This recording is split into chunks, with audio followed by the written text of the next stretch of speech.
You're watching Beyond 100 Days. 3 American hostages held by North Korea are on their way back to the United States. The Americans were released to the Secretary of State on his second visit to Pyongyang.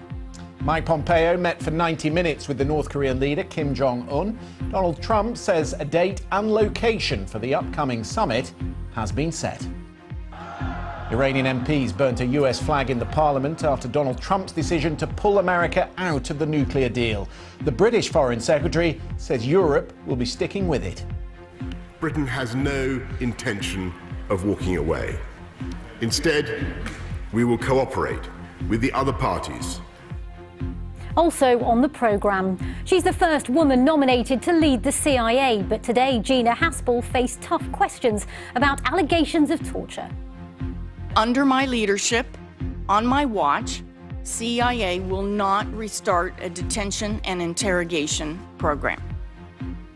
And the countdown to the royal wedding is on. With just 10 days to go, we'll give you a tour of the key Windsor locations.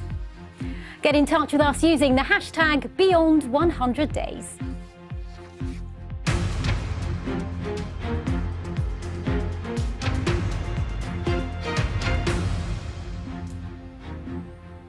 Hello and welcome. I'm Christian Fraser in London. Rajini Vaidyanathan is in Washington. President Trump's methods are unorthodox. Some think they're reckless. But when it comes to North Korea, the tough diplomacy is working, at least for now.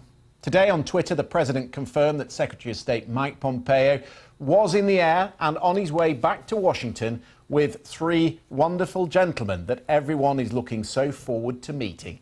They seem to be in good health, he wrote.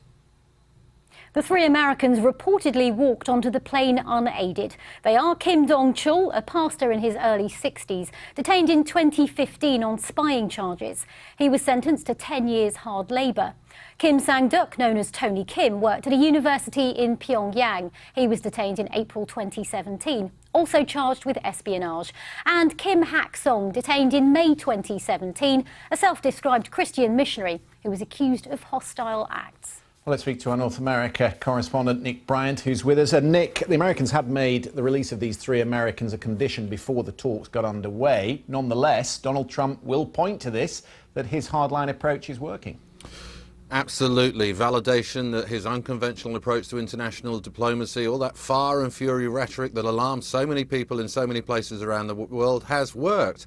And there was a mood of celebration at the White House today, Christian, celebration that these 3 detainees were being released. They weren't fretting about European reaction to the Iran deal. They weren't agonizing over the global reaction, which apart from Israel and Saudi Arabia has been largely negative. They were delighting in this news, and of course it gives Donald Trump this great television moment. 2 o'clock in the morning at Andrews Air Force Base, he plans to be there when these 3 detainees come off the plane. That will appeal to the reality TV side of his personality.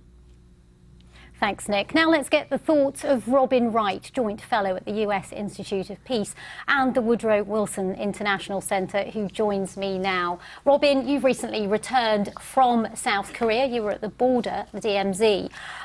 With all this news today and a summit now with a date set, what are the potential glitches before we get to that? Well, the big glitch is, what does Kim Jong-un want? His motive in joining an international or U.S.-led diplomatic effort. And there are a number of different theories. One, that he actually has a nuclear capability, and therefore, if he gives everything up now, he can rebuild in a couple of years. So he's in a position now that he has this capability of kind of giving up what he's got.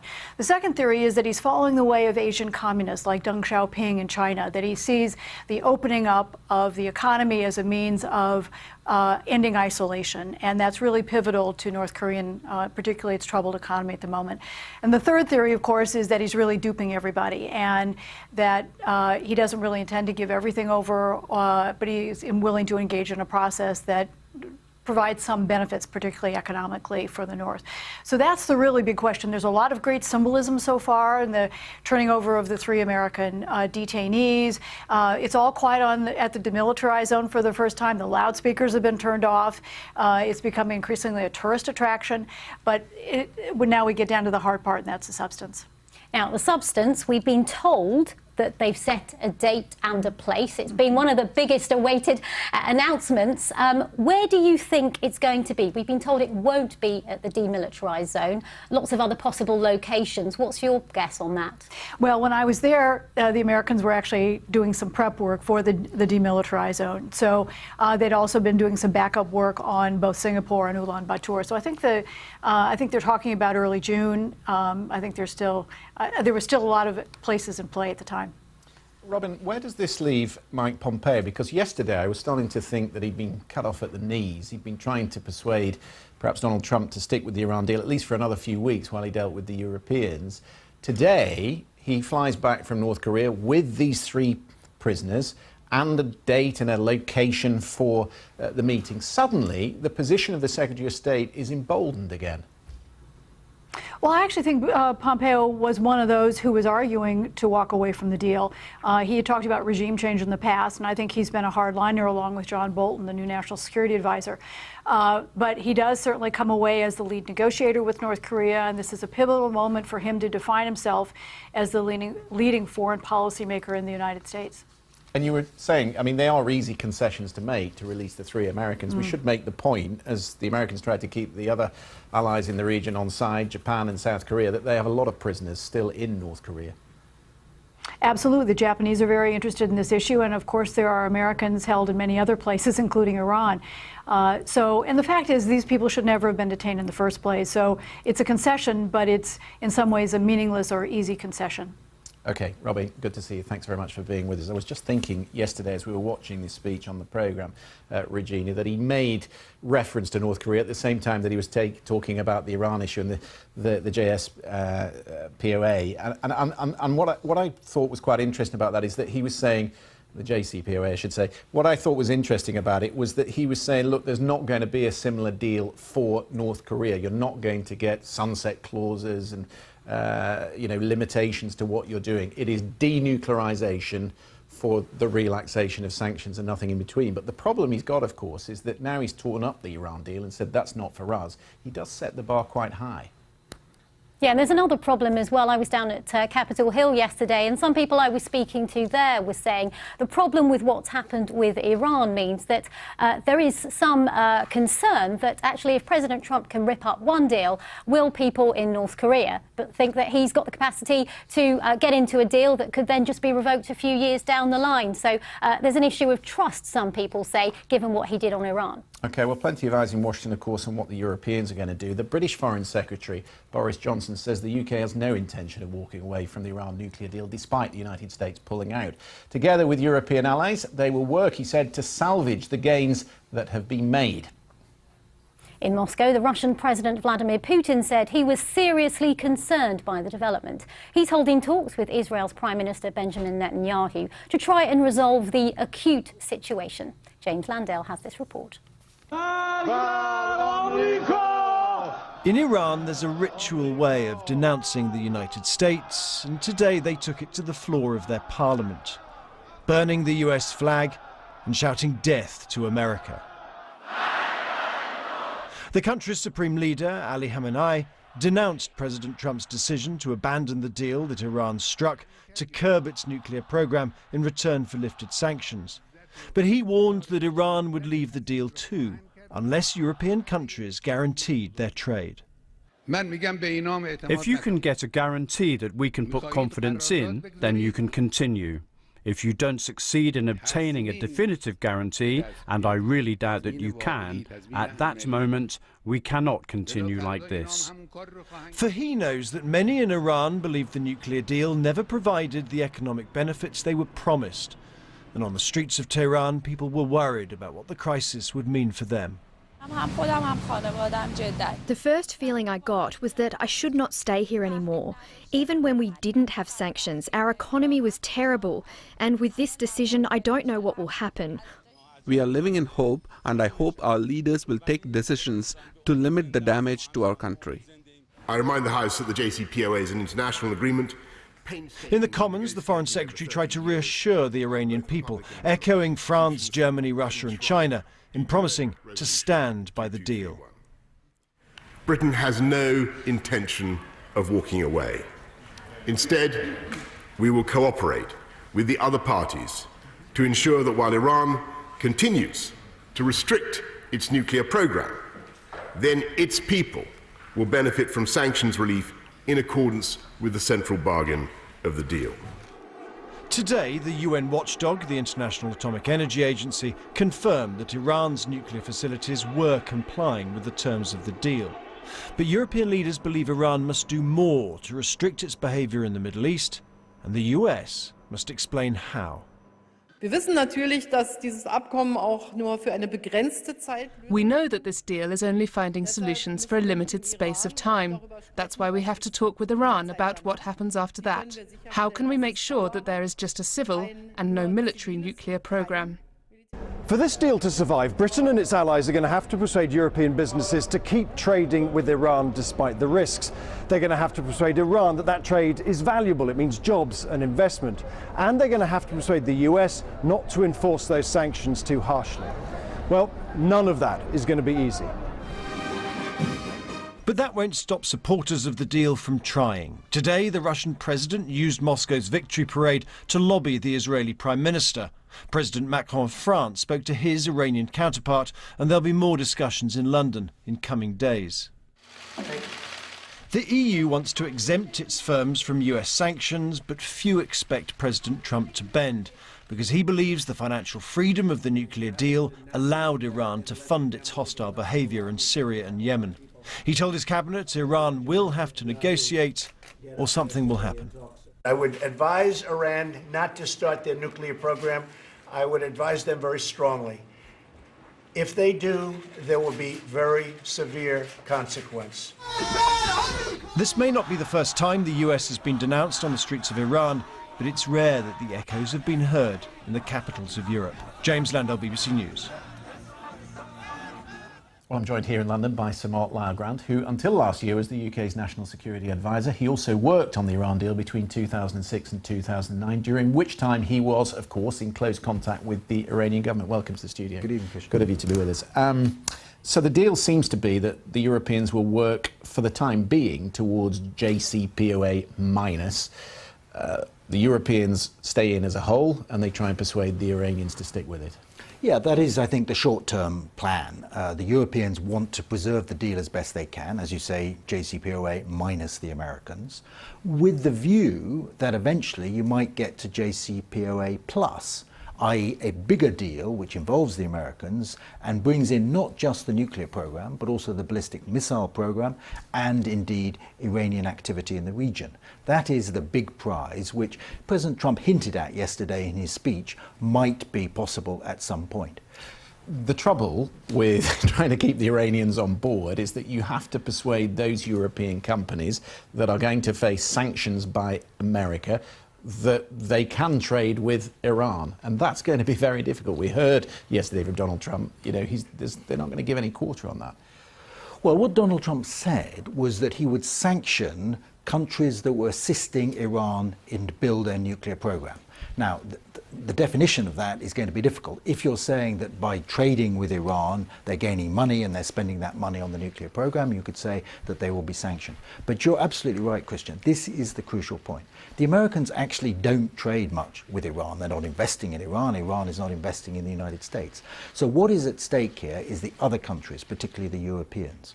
Now, there's no European company that has potentially got more interest in Iran than it does in the United States. So they are going to be very reluctant to risk their business in the United States through sanctions and go with Iran. And I think there's some important test cases now. The Airbus, for instance, you know, 100 Airbus, contract for 100 Airbus, only I think 3 or so have been delivered so far. Those Airbuses have some American components. Now, if Airbus is going to be sanctioned, if they go ahead with that contract, that is a sign that the Americans are not going to be prepared to allow the Europeans to fulfill their side of the JCPOA minus. Yeah. And you may have noticed in the statement issued by Merkel and Macron and Theresa May, they specifically asked the Americans not to do anything which made it impossible for the other players to implement the deal. And that's what they were referring to. And so, Mark, of course, in the run-up to that decision yesterday, we had a parade of European leaders and, of course, the UK Foreign Secretary come through Washington, but they didn't get the result that they wanted. How much of this do you see as a snub to the European countries? I don't think it's a snub. I think it's a question of President Trump feeling that he should deliver on the promises he made during the campaign, that this was a rotten deal and should be ripped up. Now, clearly, the Europeans hoped to be able to persuade the American administration that it was not worth ripping up this deal. I tried that when I was a national security advisor. The Prime Minister tried it. The other European leaders have tried it. But unfortunately, those arguments have not been persuasive. So, Mark Lyle-Grant, it's very good of you to come in. Thanks very much for being with us. Thank you very much. Well, let's speak to the Democratic Senator Ben Cardin, who sits on the Foreign Relations Committee. He joins us live from Capitol Hill. Senator, it's very good to have you with us. It can't have escaped your notice that the Europeans are quite anxious about what is going on at the moment. Not only are they facing the threat of tariffs, but maybe also sanctions on their European companies if they trade with Iran. Well, first, it's good to be with you, and I think we really don't understand how this is going to unfold. There's a lot of us who disagree with President Trump's strategy here, but the bottom line is, how do we ensure that Iran does not start up its nuclear program, and how do we deal with their other activities? We need to have unity, and unfortunately, the president's decision makes it difficult for us to have that unity. The Europeans, as you've just been hearing, are looking for reassurances. Does Congress play a role in that? I mean, specifically when we talk about Airbus, for instance, we've just been hearing they're going to trade 100 airplanes with Iran. There are American components on that. Would Airbus, for instance, face sanctions? And is there anything that Democrats or those that oppose what Donald Trump is doing can do to get in the way of it? Well, I think Congress will weigh in with this administration on how they implement the sanctions. There are really good questions being asked about Airbus, or what do you do about the energy needs of countries that are buying Iranian oil? Will the United States impose sanctions? The president's already indicated he's going to give several months before we implement sanctions to give companies an opportunity to wind down. We've got to see exactly what he's talking about. Will he infringe upon the parties to the agreement from carrying out their commitments to Iran under the agreement if Iran is in compliance? So it's a little bit early for us to predict how this is going to unfold. Quite frankly, I'm not sure the Trump administration knows itself how they're going to implement this policy. And if you can stay with us, Senator, because we'd like to get your thoughts on the woman Donald Trump's nominated to lead the CIA. Now, she's been facing some tough questions this afternoon at her confirmation hearing in the US Senate. Yeah, Gina Haspel, currently the deputy director, was being challenged over the role she played some years ago at a CIA black site in Thailand where terror suspects had been tortured. She said no such policy would be introduced again if she became the new director. I would never, ever take CIA back to an interrogation program. First of all, CIA follows the law. We followed the law then, we follow the law today. I support the law. I wouldn't support a change in the law, but I'll tell you this, I would not put CIA officers at risk by asking them to undertake risky, controversial activity again. Now, Senator, it's up to you and your fellow colleagues in the Senate to decide whether or not she should get that job. After listening to what you heard this morning, what is your vote going to be? Well, thank you for the question. I did listen to her testimony this morning, and tomorrow I'll have a chance in a classified setting to get more information about her. So I'm going to withhold my own personal judgment until I've gotten all the information I need.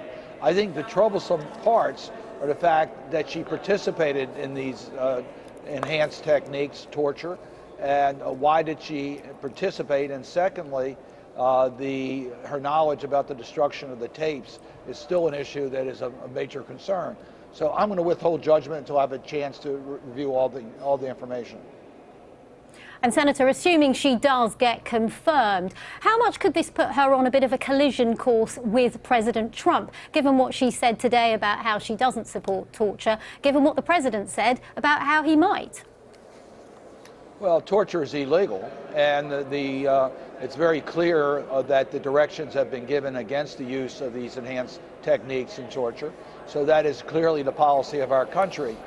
The challenge is that we've seen this once before where torture was used and they bended the rules. So I think we are concerned that whoever administers these policies don't try to look for ways to get around the restrictions that are in law. Senator Carding, good to get your thoughts. Thanks very much for being with us. Thank you. Let's have a look at some of the day's other news. The Afghan capital, Kabul, has been hit by two apparently coordinated attacks. The health ministry says at least 7 people have been killed and 17 people injured. The Islamic State group says it was behind the attack on a police compound. At the same time, buildings in the capital have been shaken by an earthquake. The German car maker BMW is recalling more than 300,000 vehicles in the UK because of a safety issue concerning their power supply. The recall affects several models produced between March 2007 and August 2011. It follows an investigation by the BBC's Watchdog programme, which showed that vehicles could stop while being driven. The Duke of Cambridge has officially reopened London Bridge train station, one of the UK's busiest here in the capital, following a 5-year £1 billion redevelopment. Prince William unveiled a plaque. He then met a group of apprentices, project leaders and architects. It was his first royal engagement, in fact, since the birth of his third child, Prince Louis.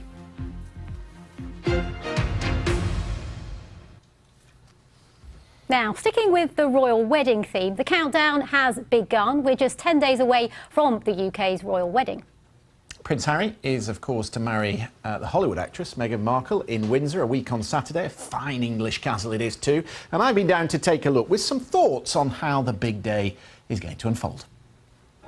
Welcome to Windsor, home to 150,000 people on the outskirts of London. But this is a town that is dominated by just one family, who live in what is reputed to be the largest inhabited castle anywhere in the world. Windsor has been home to British kings and queens for almost 1,000 years, and to this day it is an official residence of Queen Elizabeth II. So, with that big day fast approaching, what can we expect on Saturday, May the 19th? Well, from 9 o'clock in the morning, the official guests will start to arrive here, which is the normal entrance for the public. 2 hours later, members of the royal family will start to arrive. And at that point, Meghan will begin her journey with her mother to the castle from an undisclosed location. The ceremony begins at noon in St George's Chapel. Harry's uncle Edward is the last member of the royal family to have got married there nearly 20 years ago. The vows will be taken by the Archbishop of Canterbury, and Princess Diana's sister, Lady Jane Fellows, will give the reading. Around 1 o'clock, the newlyweds will leave the chapel, and if it's a day like this, fingers crossed, there will be an open-top procession around the streets of Windsor. They'll go along the High Street and down the Long Walk. And this is where they'll have the big screens, the live entertainment, the food stalls. It's expected that there'll be fans and well-wishers camping here through the night, hoping the next day to get the best view of the couple and, of course, the dress. They'll return to join their guests at a reception hosted by the Queen at St George's Hall in the castle grounds. After that, we will see the newly married couple one last time as they head off to a private evening reception within these grounds at Frogmore House, hosted by Harry's father, the Prince of Wales. And yes, Frogmore House is quite literally named after the large number of frogs that historically lived in the marshy grounds around the house. Yes, Frogmore House, that's where it'll be at in the evening. Well, Caddy Kay and I will be in Windsor in the days leading up to the wedding, and for the event itself, we'll have special editions of Beyond 100 Days on Thursday the 17th and Friday, yes, a Friday, the 18th of May, plenty of overtime there, right here on BBC News. And how do I know all this? Well, because I have the inside track. I've had a one-on-one today with the royals just to discuss the final preparations. I can show you the photos, one for their album. In fact, we took quite a few photographs. I must say, though, I did find them a bit stiff, Rajini, a bit wooden. Yeah, and that's because if you look closely at these photos, you will see that they're actually made out of wax. Because, Christian, we all know that you have no connections with the royal family. They are, in fact, the new waxworks from Madame Tussauds, which will go on show to mark the royal wedding. Well, I have to say, the man on the left looks like he's made out of wax too. Mine's quite good, isn't it? Yes. I sent this to my wife. So you're doing a weird thing with your hand, just like Prince Harry, aren't you? Yeah, I've got hold of my wallet, probably like he has as well. I sent this to my wife and I fooled her. She did actually think it was them. So he is very realistic. It's quite strange actually. And I couldn't believe how tall he is actually. He's very tall and apparently it is a lifelike model. Can I just say, the director is saying she's bigger than you. She is in heels. So they're standing up at my level, but they are in heels. Okay. Wax heels. Yeah, I would have preferred to stand next to her and put my heels on. This is Beyond 100 Days from the BBC. Coming up for viewers on the BBC News Channel and BBC World News. His exposés brought down the careers of Harvey Weinstein and the New York Attorney General. What Ronan Farrow tells us about the Me Too movement. And the bride who just couldn't be stopped from walking down the aisle. Not even a crocodile could stop her. We'll have the story. It's all to come.